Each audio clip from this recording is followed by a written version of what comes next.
सच का जहां। Mayor Karachi barrister Murtaza Wahab ने Karachi literature festival urban dialogues के सेशन में शिरकत की, जहां इन्होंने पायदार तरक्की के लिए पब्लिक प्राइवेट पार्टनरशिप की अहमियत पर रोशनी डाली। सेशन के दौरान बैरिस्टर मुर्तजा वहाब ने कराची मेट्रोपॉलिटन कॉर्पोरेशन KMC के रेवेन्यू जनरेशन में बेहतरी पर गुफ्तगू करते हुए बताया कि किस तरह मौसर हिकमत अमली के जरिए माली इस्तेहकाम हासिल किया जा रहा है।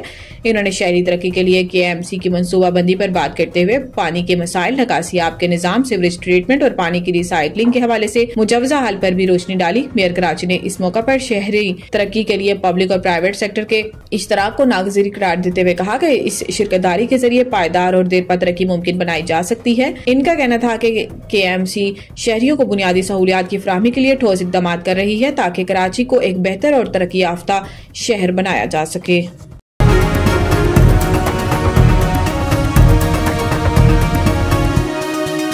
हमारा जहां, सच का जहां।